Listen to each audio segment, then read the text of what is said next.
The Custodes. People generally seem to either love them or wish they had never been introduced as a playable faction. For me, I personally think they're great. I love their models, I love their design, I love their playstyle. Maybe it is the Deathwing player in me, but a small, elite, easy to paint army is definitely my jam. So I'm pretty excited to take a look at that brand new detachment, which has been shown off today. And I have to say, I think personally, it's got some really neat stuff going for it, especially if you love the varied dreadnoughts and tanks that the Custodes have access to. They are going to be very, very, very scary in this detachment. The rule for taking the Solar Spearhead comes in two forms. First up, you get Auric Armor, which is a very useful set of buffs for your vehicles. They all gain +2 to their OC scores as long as they're not battle shocked, so making a more vehicle-centric list much better at playing the objective game and scoring you points. And for instance, bumping a Telemon to OC6 means they can actually now outmuscle a 5-man squad of Terminators on an objective, so it can be quite a significant breakpoint to hit on some of your vehicles. Your vehicles also get to reroll hit rolls of 1 if they are below starting strength, and if they are below half strength, they also get to reroll wound rolls of 1. So bear in mind already, your vehicles generally have very, very accurate, quite strong, but low volume shooting. So you are mostly hitting on 2s and then wounding most things on 2s or 3s. So this is going to make you really, really accurate. You're going to be almost 100% accurate with your shooting and melee, and it is going to massively boost your output. An Achilles Dreadnought with their Dread Spear will now be hitting about 97% of the time, which is just absolutely fantastic. You also get a second detachment ability though in Moritoi Ancients, and this one buffs your walker units specifically, so essentially your dreadnoughts. They get +2 inches to their movement and then +1 to advance and charge rolls. So essentially, all of your vehicles are now better at holding objectives and they get much better at killing when they start to take damage. But on top of that, your dreadnoughts get this nice boost to their movement and their advance and charge rolls. Now, I would say for this in particular, bumping the Achilles and the Galatis dreadnoughts up to 8 inches is nice, but really they should have an 8-inch base move anyway, in my opinion. They are meant to just be better and more impressive than the Astartes variants, so I do wish they were 8 inches base and then this bumped them up to 10, but still, it does potentially add 3 inches to any charges you want to make in total, so you can get your walkers and your dreadnoughts into combat much faster with this rule. It is of course a very vehicle focused detachment. There isn't really anything here for your regular infantry or bikes, which is a shame. Oh wait, no, there's actually more. The last part of the detachment rule is that you can pick 2 walker models and they become characters, which means they can not only be your warlord, they can also have enhancements. So yes, infantry may not get any specific buffs in this detachment, but now you can have a Warlord Dreadnought, and you can bring some incredible power to the rest of your vehicles, as well as some of your infantry and mounted units with some of the 4 enhancements that you can now give to them. And on the enhancement front, we start with Adamantine Talisman. This is a pricey 25 points, but remember it can go on one of your walkers, so I think they are costed with that in mind a little bit, and it grants the bearer +1 attacks, strength, and damage on their melee weapons. So to be honest, this is still pretty great even on an infantry HQ. Your blade champion or shield captains will love getting this buff. The Hurricanus stance, for instance, on the blade champion, going to 10 attacks at strength 6, -1 AP and 2 damage, means they are going to be able to make mincemeat of marines. But for your dreadnoughts, going back to the Achilles Dread Spear, that is going to jump to 6 attacks and d6 +2 damage, so it really is massive, especially if you are also potentially re-rolling hit and wound rolls of 1. So it is a very, very strong enhancement, and it is one I can see being taken in pretty much every list just to add even more melee punch to your biggest, scariest character. On the more defensive front, we have Augury Uplink. This is again 25 points, but it brings the bearer a 5 up Feel No Pain. It is still going to be great on a shield captain. A Terminator shield captain is going to be a toughness 7, 7 wound monster with 2 up save, 4 up invuln, and then the added Feel No Pain is going to make him almost unstoppable, but perhaps even more impressive, putting this onto a toughness 10,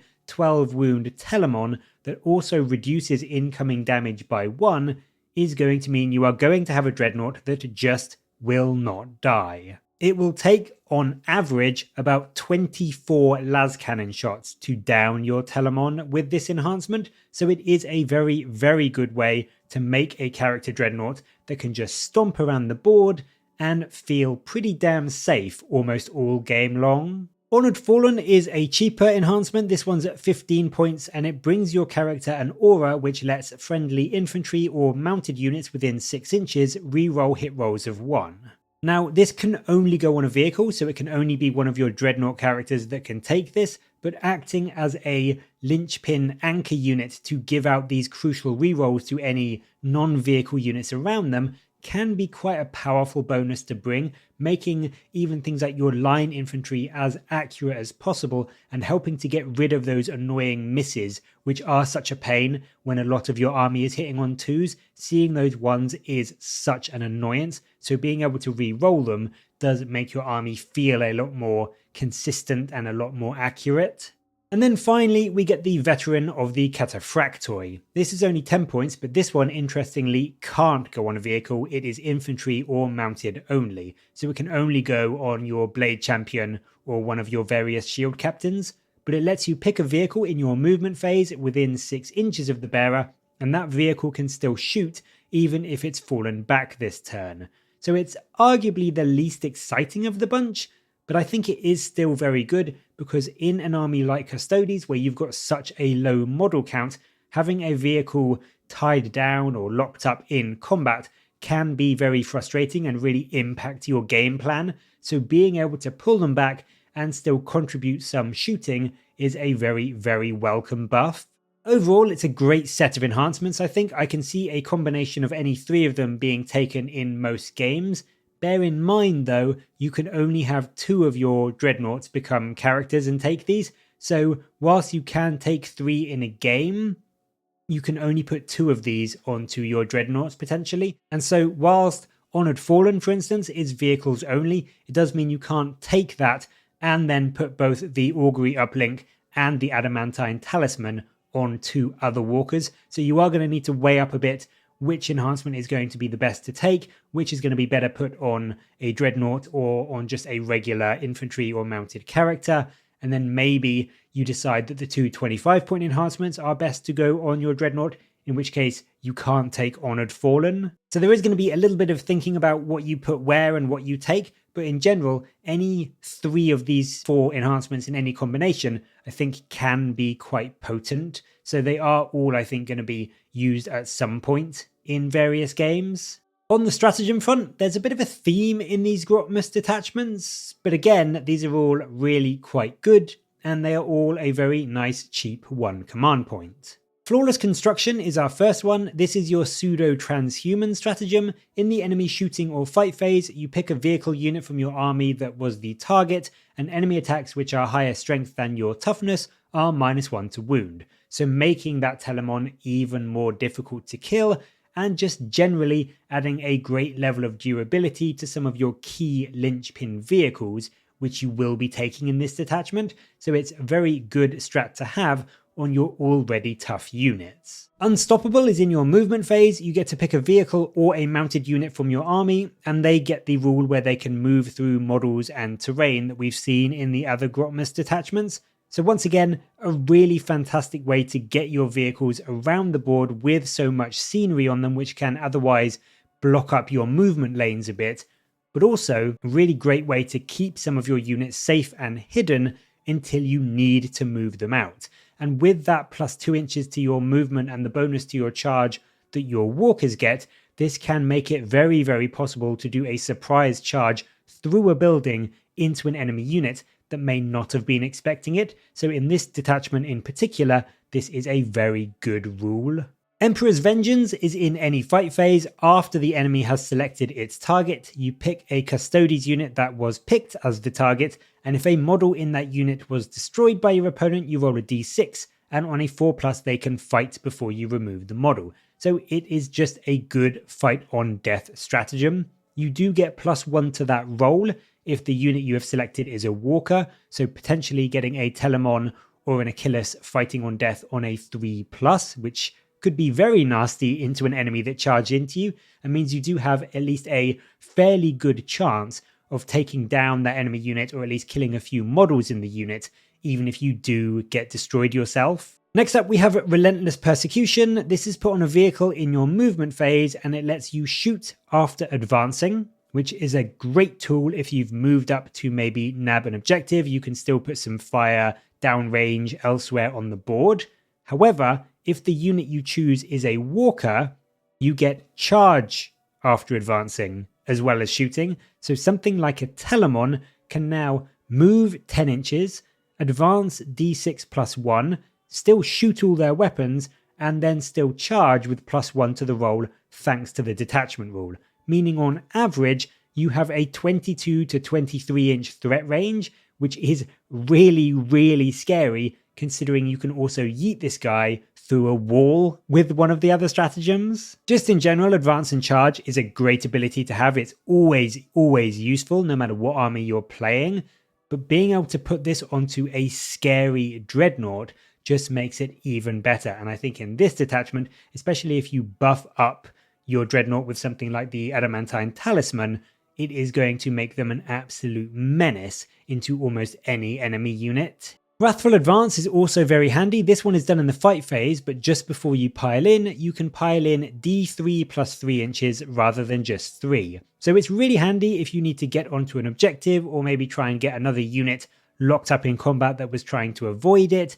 It is definitely a good strat to have, but I think being an extra d3 inches rather than just adding 3 and getting you up to 6 inches means it can potentially backfire on you. It can be tricky to gauge, and if you needed 2 inches, for instance, to get onto that objective or get near that unit to tie them up, and you rolled a 1 on your d3, obviously it would do nothing at all. So it's a good one to have in your back pocket.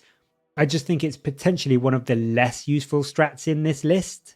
And then finally, you also get the brilliant Punishment Inescapable. This is done in your shooting phase. A unit in your army gets ignores cover on their ranged weapons, and they also get to ignore any ballistic skill or hit roll modifiers. So essentially, you can ignore any cover that's on the board, as well as those mechanics like stealth or any other abilities or character abilities that will impact your shooting. So it really will let a unit keep their accuracy as high as possible. And again, like I said earlier, most of your stuff is hitting on 2s. If you've got some way to reroll 1s from the various mechanics in this detachment, you can keep that 97% accuracy rate on pretty much any target you're going into. So it is a really useful one to have, especially on some of your bigger guns like your Arachnus Storm Cannons or your Iliastus Culverins. It is going to make a big difference. Even on something simpler like your Custodian Guard, if you really needed to clear a unit of Marines off